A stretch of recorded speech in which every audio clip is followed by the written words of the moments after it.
Hello, you guys. Welcome back to Channel Claire. I am currently in recovery from my wisdom teeth, so that's why it's kind of like a black screen. But I did want to just come on here and kind of talk about Meghan Markle and the fact that she has decided, and her and Harry have decided, that she is going to stay home with the kids and not go to the coronation. And just Harry is going to go. I find it extremely disturbing how this woman, either decision was never going to be good enough for anybody, primarily the UK British media. They are terrible.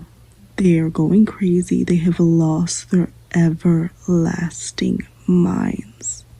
Because Meghan has decided that she is not going to give them the opportunity to make money off of her by talking about what she's wearing, picking apart every outfit, picking apart every hairstyle, picking apart every shoe style choice, picking apart the way she chooses to wave, picking apart the way, she decides to walk in front of somebody, picking apart the way she breathes, picking apart every single thing of a person, because she is not going to give them the opportunity to do that.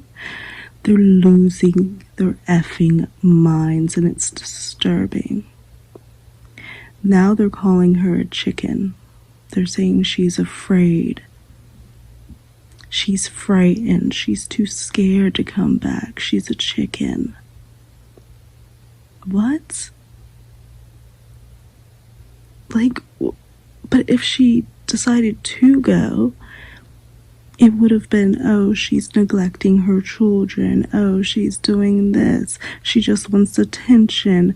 It would be a complete frenzy. If Meghan were going, they're also trying to twist it now and say that, oh, she's disappointing King Charles. And she's being disloyal to him because she apparently...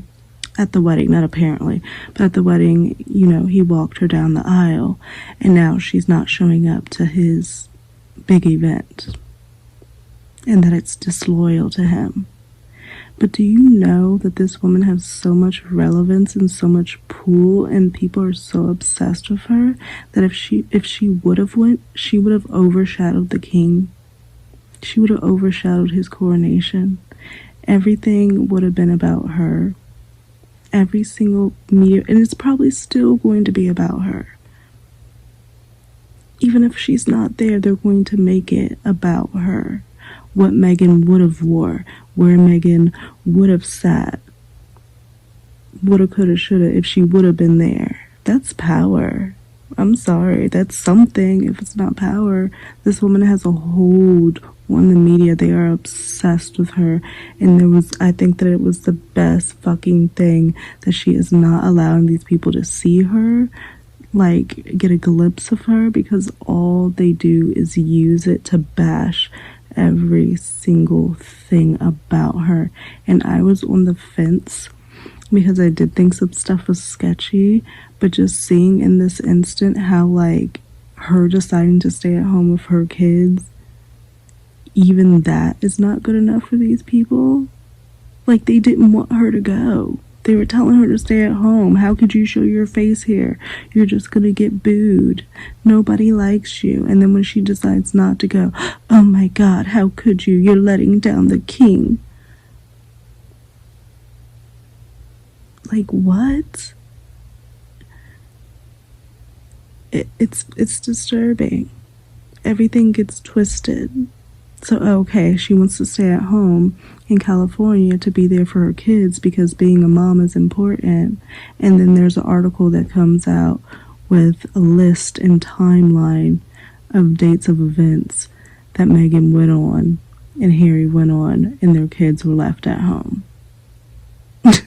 Saying that she was able to not be a mom at these certain instances, but now she wants to be a mom when it comes to not going to King Charles's coronation. It's sick. It's twisted. I am so happy that she's not giving him, anybody a glimpse of her. She should just, like, because it's making them even crazier that they can't have access to her. And I think this is definitely what Harry and Meghan were talking about with the media. Talk about what Kate's possibly going to wear. Talk about, I mean, I'm sorry, they're just not that interesting, obviously, that they're still pressed about this. And Meghan and Harry not going, they hate them so much, but they want to see them so that they can just drag them. That's sick. Like they have ownership over them. It's really fucking sick, the articles that I've seen come out, and the British media sitting up on, like their morning shows, talking mad shit. Mad shit. Because she said, I'm not going.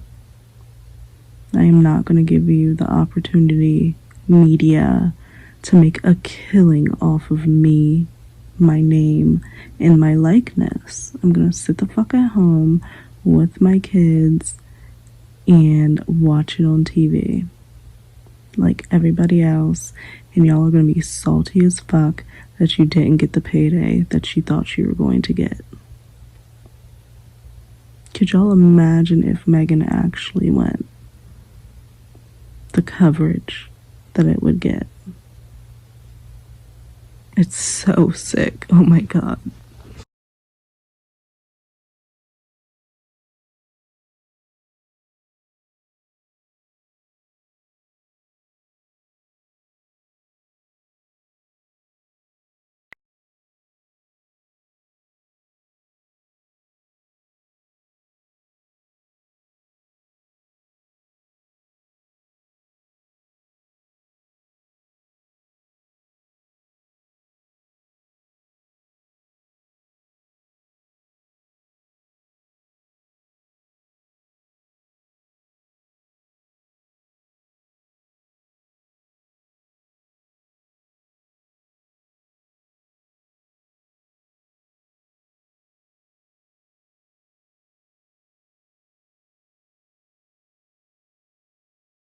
So that there was just a screen recording from Twitter showing that this one paper, after the news broke that Meghan's not going to the coronation, this one paper posted 44 articles just hating on this woman.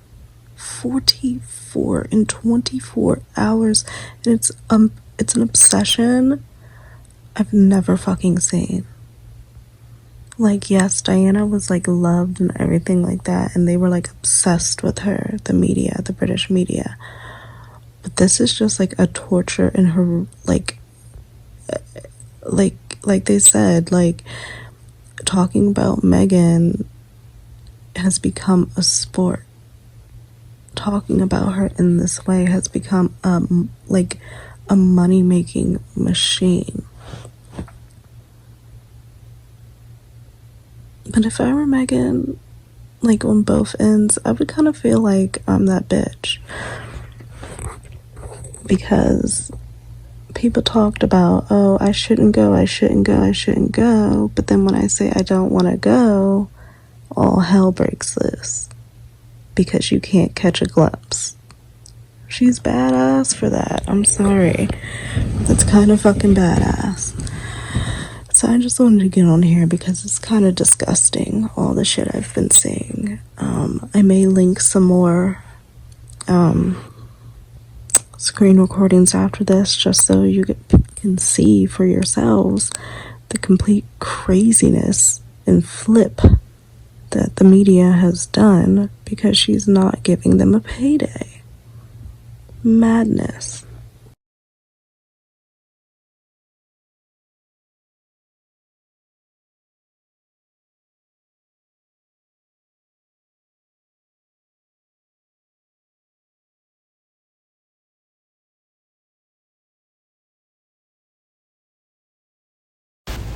So now they're also sending out these weird effing articles and tweets about Catherine maybe preventing Meghan from coming to the coronation and having a say in that. And I'm just like, what? They're saying that because Meghan couldn't be on the balcony and because she couldn't wear a tiara, that's why she couldn't go. Now this is Jesus, the body language guy, who does not like Meghan at all.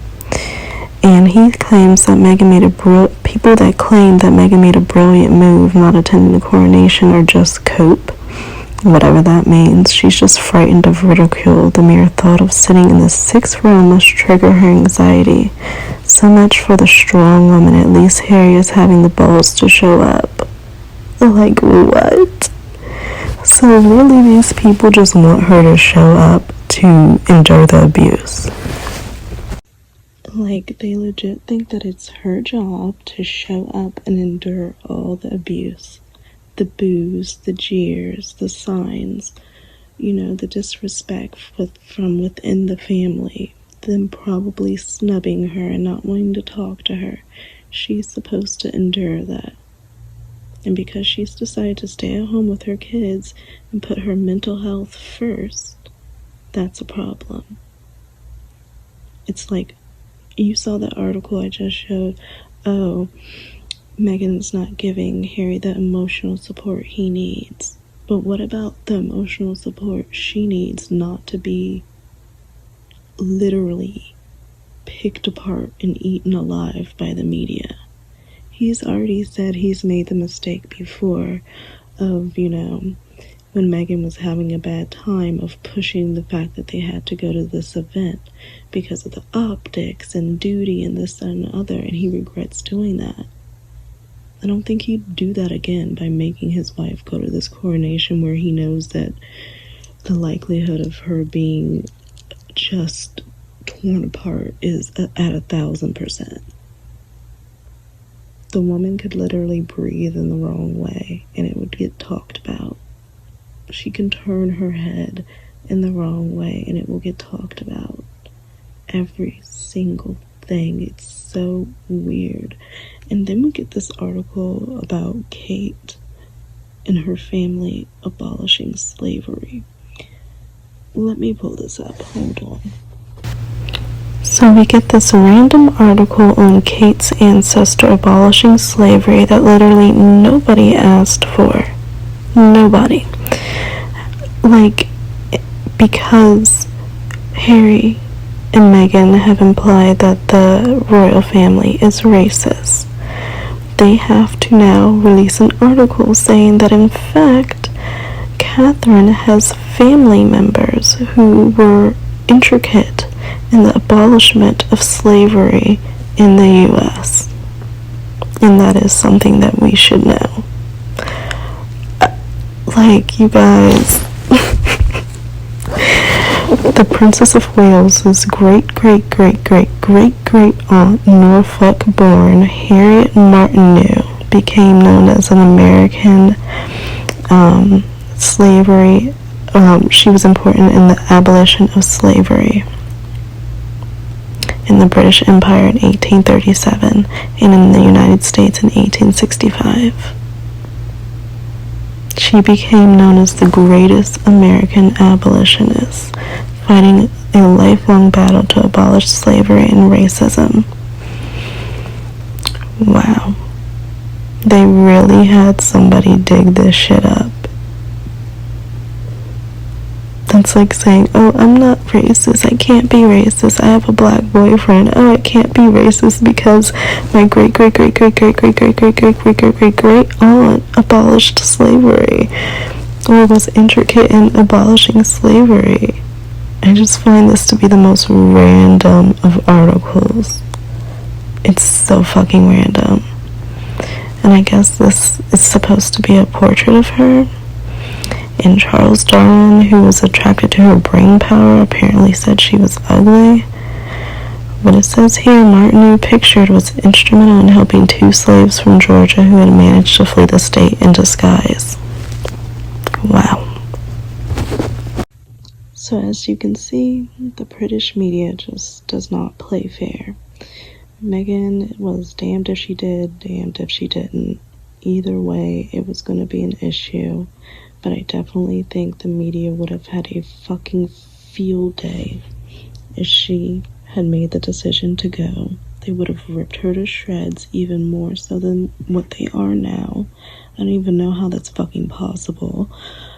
But they would have ripped her to shreds. Literally every outfit would have been analyzed, and, you know, every shoe, every way that her hair laid, her nail polish, the hat she chooses to wear, who she's standing in front of, who she's speaking to, who she's not speaking to. It's just too much. And I'm so happy that Megan decided to stay her ass home, because fuck all of this. Fuck all of this. And if she wants to be even badder bitch, she should definitely do an outing on 5/6. She should definitely let herself be seen out in fucking California on 5/6 and make them go fucking crazier, because that attention is going to be on Megan. Oh, Megan went out in California to have dinner with her girlfriends on the day of the king's coronation, and that's going to be coverage, and then nobody's going to give a fuck about the coronation with Charles, because at the end of the day, they really just want to see her. They don't give a fuck about Charles. Just like with Diana, all they wanted to do was see Diana. They didn't give a fuck about Charles. They surely don't give a fuck about Camilla. You know, they don't give a fuck about Catherine, it seems like. The only interesting part they had was Megan. The only, you know, people wanted to get interested in the royal family again. They were so salty of that fact. And the only interesting thing they had going, they pushed away. So, I don't know. Like I've said it many times before, I've been a fence rider with this whole ordeal, but like this coverage and this reaction to her not going is kind of pushing me over that fence a little, because what the F? What the F? But in other news, my wisdom teeth situation experience was very brutal. My mom was there the whole time, like holding my hands, and like she was watching them, and like they were yanking and pulling, and you know, it's hard to get some of these teeth out, especially the ones at the bottom that were impacted. And I was under the impression that I was going to be knocked the fuck out, like going under, going to be asleep. But when I rolled up in there and I asked, they were like, oh no, you're going to be on laughing gas. The most you're going to feel is pressure. I'm like, pressure? I don't want to feel shit. I thought I was going to wake up and I was going to be in the car and not remember a thing. But no. That's not how it went. I had to be conscious for the entirety of that experience. Like, I don't wish that on anybody. Like, I don't. I had the laughing gas and they numbed me, but I could still feel that pressure of them pulling. And then even he got one tooth out and he accidentally dropped it down my fucking throat. I had to like cough it up. Like I was traumatized. I had to take a break and everything. Like I thought I was about to die. It was crazy. And then the pain after. And I don't even know if this would have been an option if I could have gotten my pain meds before even going in there, because they told me that the numbness would like still be there for like 2 hours. But as I got in the car, I could feel it going away. And the pain was like so bad, and I was in hysterics. And I was like trying to get my mom to get to the place, and she was moving as fast as she could and trying to help me, but I'm just hysterical because I'm in pain. Crazy. And then I got my medicine and it wasn't working.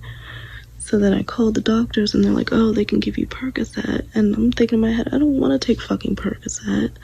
So then I asked if I could take like a pill and then another half of the pain pill. It starts with a T.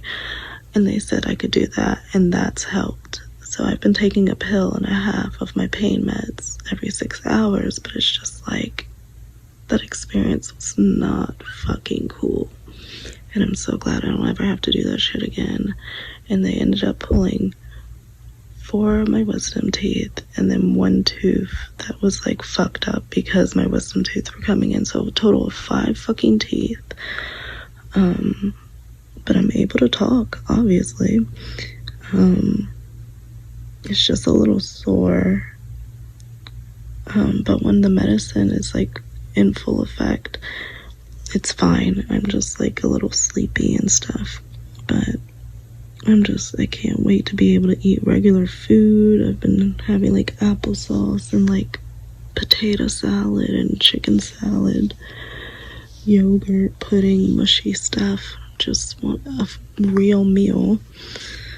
But yeah, I'm just glad that's over. But I'll talk to you guys a little bit later.